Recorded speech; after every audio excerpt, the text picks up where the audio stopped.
it's not playing.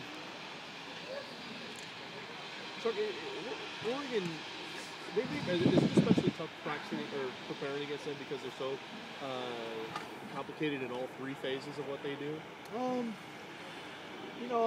I think if you're a team that doesn't have any no huddle to your offense, it can be really difficult because when you try to implement that tempo of it for the defense, it's challenging when you try to do everything off the cards.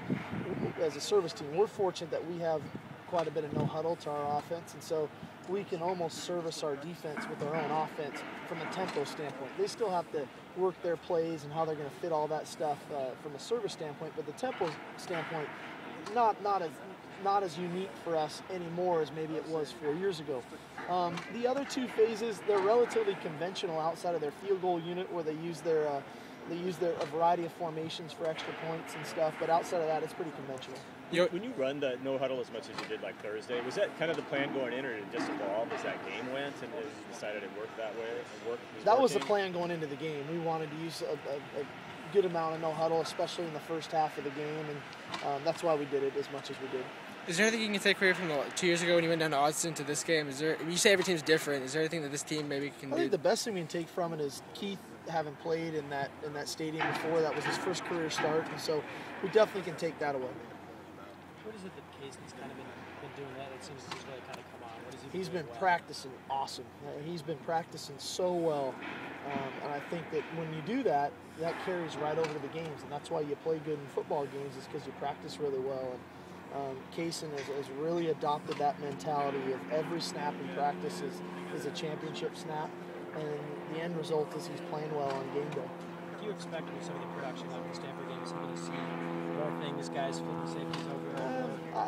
I don't know that. I'm sure he'll get some cloud coverage and stuff, but that's not unique to what Oregon does. And so, the key for us is to recognize what they're doing and then adjust accordingly so he can have some opportunities. You've been in the Pac-12 for a while. How much does it help Oregon's defense to have their defensive coordinator there since forever almost? Well, I think it's great for continuity, and I have a great deal of respect for Nick Aliotti. I think why I respect Nick is if you looked at Nick Aliotti's defense 10 years ago is drastically different than what they're doing today. And so to show the willingness to change and to adapt to what's going on in college football has been impressive. Do you feel like the running game's progressed to a place where that will kind of loosen up opponents? It seemed like a lot of people were set up to stop you from passing was the focal point at the start of the year. It's been effective the last couple of games, and we're hopeful it can be effective. We like to be a balanced offensive team. We like to be able to run it, play action pass, throw it. So it has been effective the last 2 weeks, which is where we'd like to be. Do you prefer to have the one back and then maybe a couple carries for another back, or do you like to spread it around? Just whatever's best for our team. If we've got a lead back, a premier back that can do that, that's great. If we have to give guys multiple carries and balance it out, then that's what we'll do. I think Bishop right now is establishing himself pretty good and as a lead back, but we've got some other guys that are very capable. What do you like about Taylor back there? Just the versatility. He's a guy. When we lost, obviously Jesse, we lost quite a bit of our offense of the stuff with the two tailbacks back there and throwing the ball to the back out of the backfield, things of that nature.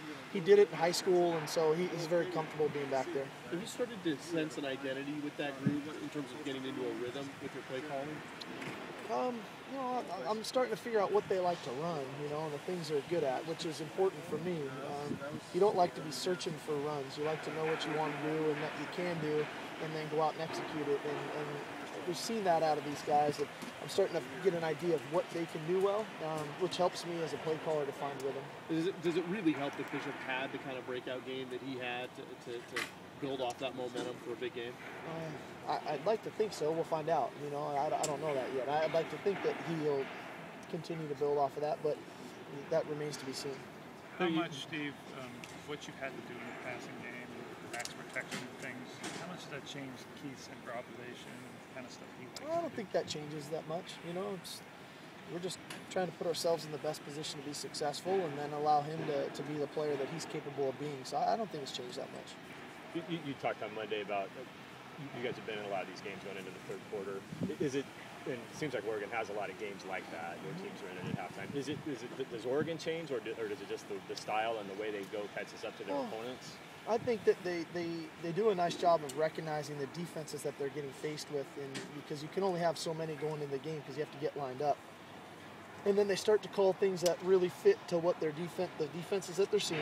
I think they're a very well-conditioned team, and I do think that once they recognize what they're getting, they can speed things up a little bit. So the challenge is to make sure you have enough versatility in your calls defensively, that you're in good condition so that you can play with the tempo, and then ultimately the mental toughness to understand that I got to get lined up and I still have to tackle really well even when I'm fatigued.